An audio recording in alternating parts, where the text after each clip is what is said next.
تو وہ شروع میں تو ایک دوسرے کے ساتھ جو لوگ تھے، عیسیٰ علیہ السلام کی جو قوم تھی، ان کے دل آپس میں ملنے لگے اور ان کے دلوں میں اللہ تعالیٰ نے نرمی پیدا فرمائی. وہ آپس میں ایک دوسرے کے ساتھ محبت اور شفقت رکھتے تھے. اللہ تعالیٰ فرماتے ہیں کہ پھر ان کا مقصود تھا کہ وہ پہاڑوں پر اور غاروں پر تنہا مکان بناتے اور خلوت نشین ہوتے. اللہ تعالیٰ فرماتے ہیں لیکن انہوں نے کیا کچھ اس طریقے سے کہ اپنے اوپر اس اہل دنیا کو جسے وہ ترک کر بیٹھے تھے دوبارہ مسلط فرما دی. اللہ تعالیٰ فرماتے ہیں کہ انہوں نے اپنی عبادتوں میں بھی بہت اوپر کی زائد مشقتیں کی تھیں، لیکن اللہ رب العالمین فرماتے ہیں ان زائد مشقتوں میں بڑھا لینا، جیسے تارکے ہو جانا، نکاح نہ کرنا، نہایت موٹے کپڑے پہننا، ادنا غذا یعنی کہ نہایت کم مقدار میں کھانا. کہتے ہیں کہ یہ انجیل کے ماننے والے کہ وہ راہب بن گئے ہیں. اب یہ راہب ہے کیا؟ خدا بندہ کریم نے اس بات کو بہت اچھے طریقے سے اس قرآن مجید کے اندر تصدیق کے ساتھ فرمایا کہ راہب وہ لوگ یعنی کہ وہ عورتیں بن گئی جنہوں نے نعوذ باللہ من ذالک حضرت بی بی مریم کی طرح سے اپنے جسم کو بہت موٹے کپڑوں سے ڈھانک لیا، اور اللہ تعالیٰ نے فرمایا کہ اپنے اوپر ایک زائد کی مشقت بڑھا دی، یہ جو موٹے کپڑے پہننا اور اس قدر موٹے کپڑے پہننا جس میں انسان کو گھٹن ہو. پھر اللہ تعالیٰ فرماتے ہیں کہ انہوں نے اپنے غذا کو بہت کم کر دیا، کیونکہ ان کا یہ خیال تھا راہبوں کا جنہوں نے اپنے آپ کو راہب کہہ دیا. اللہ تعالیٰ فرماتے ہیں ان کا یہ خیال تھا کہ چونکہ بی بی مریم علیہ السلام کے پاس اللہ رب الکائنات بہت سارا کھانا بھیجا کرتے تھے، لیکن حضرت بی بی مریم علیہ السلام کچھ بھی نہ کھاتی تھی، تو اس بات کو انہوں نے اپنے تئیں باندھ دیا نعوذ باللہ من ذالک، اور وہ بھی اپنے آپ کو بی بی مریم کی طرح سے ایک عبادت میں اور ایک مشقت میں لگا بیٹھی. اللہ تعالیٰ فرماتے ہیں کہ دیکھنے میں تو ان کا یہ سب کچھ کرنا ایسا لگتا ہے بظاہر کہ کوئی عبادت ہے، لیکن حقیقت یہ ہے کہ یہ تمام چیزیں عبادت میں شامل نہیں. پھر اللہ تعالیٰ فرماتے ہیں کہ حضرت ماں بی بی مریم کو اللہ رب العالمین نے کنواری پاک مریم بنایا تھا، لیکن ان راہبوں نے، ان راہب عورتوں نے اور ان راہبوں نے بھی، ان میں مرد بھی شامل ہیں اور عورتیں بھی شامل ہیں، انہوں نے اپنے اوپر نکاح کو حرام کر دیا. اور اس طرح سے آج بھی ہم دیکھتے ہیں اس کائنات میں کہ چرچز کے اندر مدرس کا بھی ایک معاملہ رہا ہے اور فادرز جسے کہتے ہیں اس کا بھی ایک معاملہ رہا ہے. اللہ تعالیٰ فرماتے ہیں یہ سب کچھ انہوں نے اپنی طرف سے ایجاد کیا ہے. اللہ تعالیٰ فرماتے ہیں حضرت عیسیٰ علیہ السلام کے دین سے کفر کر کے اپنے بادشاہوں کے دین میں داخل ہو گئے، اور کچھ لوگ ان میں سے دین مسیح پر قائم ہو گئے اور ثابت بھی رہے. اللہ تعالیٰ فرماتے ہیں کہ جب زمانہ پاک حضور سید عالم صلی اللہ علیہ وآلہ وسلم کا پایا تو پھر وہ حضور پر بھی ایمان لے آئے. اب اللہ تعالیٰ فرماتے ہیں کہ بیچ کا جو راستہ تھا انہوں نے بظاہر دیکھنے میں تو ایسے کیا جس کی کوئی بھی تصدیق انجیل کی کتاب میں موجود نہ تھی، یعنی کہ نکاح نہ کرنا، زبردستی کے موٹے کپڑے پہننا، اپنے آپ کو ایسا کر دینا کہ جیسے ایک خلوت نشین ہو جانا، لوگوں سے میل جول نہ کرنا، نکاح نہ کرنا، بہت کم مقدار میں کھانا کھانا، اور اپنے اوپر عبادتوں کی مشقتوں کو زیادہ اٹھانا، یعنی کہ اپنے آپ کو دنیا سے بالکل بے تعلق کر دینا. خدا بندہ کریم فرماتے ہیں ایسی کوئی بھی چیز انجیل کی کتاب میں موجود نہ تھی، لیکن راہبوں کا خیال یہ ہو گیا کہ ایسا کرنے سے وہ اللہ کے اور زیادہ نزدیک ہو جائیں گے. اور رب العالمین ایک اور بات بھی فرماتے ہیں کہ یہ بات جو انہوں نے کی دین میں اپنی طرف سے نکالی، نبتدأوها ما كتبناها علیہم. اللہ تعالیٰ فرماتے ہیں دین میں اپنی طرف سے انہوں نے یہ بات نکالی. کس دین کی بات ہو رہی ہے؟ یہ اس دین کی بات ہو رہی ہے جس پر انجیل کتاب نازل کی گئی.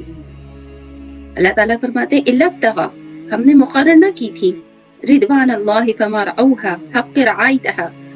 ہاں یہ بدعت انہوں نے اللہ کی رضا چاہنے کو پیدا کی، یہ بدعت پیدا کی. اب آپ کو اچھے طریقے سے یاد ہوگا ہم نے قرآن مجید کے اندر پہلے جو چیپٹرز پڑھے، ان چیپٹرز کے اندر اللہ تعالیٰ نے ایک جگہ پر ارشاد فرمایا ہے قرآن مجید میں کہ وہ بدعت جس سے دین میں خوبصورتی پیدا ہوتی ہو اسے بدعت حسنہ کہتے ہیں، اور ایک وہ بدعت جس سے خرابی پیدا ہوتی ہو وہ حقیقت میں بدعت ہی ہے۔ یہاں پر رب الکائنات نے خود فرما دیا کہ یہ وہ بدعت تھی جو ان لوگوں نے اپنی طرف سے نکالی تھی، اور یہ سمجھ رہے تھے کہ یہ رضوان اللہ کی رضا چاہنے کو کافی ہے۔ اللہ تعالیٰ فرماتے ہیں حقیقت تو یہ تھی کہ پھر اسے نہ بنایا جیسا اس کا بنانے کا حق تھا۔ یعنی کہ اللہ تعالیٰ فرماتے ہیں اس بدعت میں کہیں یہ بات شامل نہ تھی کہ نکاح نہ کرو، موٹے کپڑے پہنو۔ اگر کرنا تھا تو بدعت حسنہ کی طرف جاتے نا، ایک اللہ کی عبادت کرتے۔ اللہ رب الکائنات فرماتے ہیں کہ نکاح انسان کے آدھے دین کو مکمل فرماتا ہے، آدھے ایمان کو مکمل فرماتا ہے، معاف کیجیے گا۔ تو اللہ تعالیٰ فرماتے ہیں کہ انہوں نے جو کچھ بھی کیا اپنی طرف سے کیا، اور اس بدعت کو انہوں نے یہ چاہا کہ یہ اللہ کی رضا حاصل کرنے کے لیے کر رہے ہیں۔ حقیقت تو یہ ہے کہ اللہ تعالیٰ فرماتے ہیں کہ ایسا دین بنانے کا انہیں کوئی حق ہی حاصل نہ تھا۔ کہ کس کے لیے اللہ تعالیٰ فرما رہے ہیں؟ ان راہبوں کے بارے میں جو آج کی اس دنیا میں بھی ہمیں نظر آتے ہیں۔ اور آگے اللہ فرماتا ہے فَأَتَيْنَا الَّذِينَ آمَنُوا مِنْهُمْ أَجْرَهُمْ، تو ان کے ایمان والوں کو ہم نے ان کا ثواب عطا کیا۔ وَكَثِيرٌ مِّنْهُمْ فَاسِقُونَ، اور ان میں سے بہتر ہے فاسق ہے۔ یعنی کہ وہ کچھ راہب تھے جو اس بدعت کی طرف جانے کے لیے نہیں سوچا کرتے تھے، ان کا بس ایک ہی ایمان تھا کہ کتاب انجیل میں لکھا ہے کہ محمد رسول اللہ صلی اللہ علیہ وآلہ وسلم اس روئے کائنات پر تشریف لائیں گے، اور حضرت عیسیٰ علیہ السلام کے ہاتھ پر بیعت کی گئی تھی کہ جب بھی ان کا زمانہ پائیں وہ اس پیارے دین اسلام میں داخل ہو جائیں۔ اس کی مثال ہمیں ملتی ہے حضرت سلمان رضی اللہ تعالیٰ عنہ سے۔ حضرت سلمان فارسی جن کے باغ ہیں، ایک عرصے تک آپ بزرگ کی ایک خدمت میں رہے۔ وہ بزرگ کون تھے؟ وہ راہب تھے۔ جب خدمت کرتے کرتے کرتے کرتے تھک گئے، تھکے نہیں تھے، کتابوں میں لکھا ہے تھک گئے۔ میں یہاں پر اس بات کو تھکنے کے معنی میں نہیں لے کر جاؤں گی، اس لیے میں اپنے الفاظ کی تردید کرتے ہوئے اس الفاظ کو خوبصورت بناتے ہوئے یہ کہوں گی کہ جب بزرگ کا جن کی وہ خدمت کر رہے تھے اور ساری زندگی خدمت کرتے رہے یہ سوچ کر کہ یہ اللہ کے قریب ہیں تو میں ان کی خدمت کروں گا، اور جب ان بزرگ کا آخری زمانہ آیا تو آپ نے فرمایا، حضرت سلمان فارسی رضی اللہ تعالیٰ عنہ نے اپنے ان بزرگ سے فرمایا کہ میں نے کئی سال تک آپ کی خدمت کی، مگر میں معافی چاہتے ہوئے آپ سے ایک بات کرنا چاہتا ہوں کہ جو اطمینان قلب انسان کو اللہ کی عبادت میں ملتا ہے، مجھے وہ اطمینان قلب آپ کے ساتھ نہ جانے کیوں میسر نہیں ہو پاتا۔ ہم مسکرانے لگے، فرمانے لگے وہ بزرگ کی اس اطمینان قلب کی تو خود میں طلب میں ہوں۔ حضرت سلمان فارسی فرمانے لگے آپ کیا فرمانا چاہتے ہیں؟ تو فرمایا ان راہب بزرگ نے کہ بات ایسی ہے کہ اب میرا آخری وقت آ چکا ہے، اور میں تمہیں اس بات کے لیے وصیت کرتا ہوں اور نصیحت دیتا ہوں کہ اب تم کھجوروں والے باغ کی طرف روانہ ہو جاؤ۔ وہ صحرا جہاں کھجور کے باغ دیکھو وہاں اطمینان بخش طریقے سے انتظار کرنا۔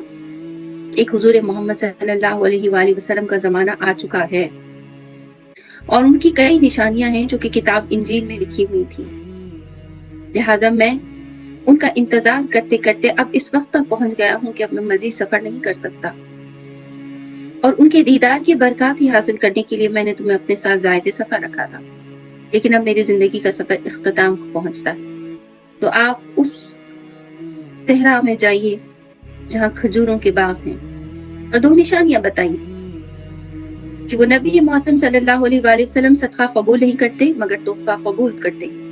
حضرت سلمان فارسی گئے، دونوں نشانیاں آپ میں پائیں۔ ایک بہت لمبا طویل واقعہ ہے، اس بات پر ہم نہیں جاتے، اس وقت مختصر بات کرتے ہیں۔ دونوں نشانیاں میرے آقا صلی اللہ علیہ وآلہ وسلم کی پائیں تو بس پھر دین اسلام کے اندر داخل ہو گئے۔ تو یہ وہ جگہ ہے جہاں اللہ تعالیٰ فرماتے ہیں فما روا حق رائتہا، پھر اس کے بعد یہ بھی فرمایا اللہ نے فاتینا الذین آمنوا، تو ان کے ایمان لانے والوں کو ہم نے ان کا ثواب عطا کیا، یعنی کہ جنہوں نے حقیقت میں اللہ رب الکائنات کے عیسیٰ پیغمبر کی پیروی کی وہ تو یہ لوگ تھے۔ اللہ تعالیٰ فرماتے ہیں جنہوں نے آمد محمد مصطفیٰ صلی اللہ علیہ وآلہ وسلم کا انتظار فرمایا تھا، اور پیارے حبیب محمد صلی اللہ علیہ وآلہ وسلم کی جب آمد ہو گئی تو نشانیاں ظاہر ہونے لگی تو سفر کو نکل پڑے اللہ تعالیٰ فرماتا ہے ان کو ان کی عبادتوں کا بے حد ثواب دیا گیا ہے،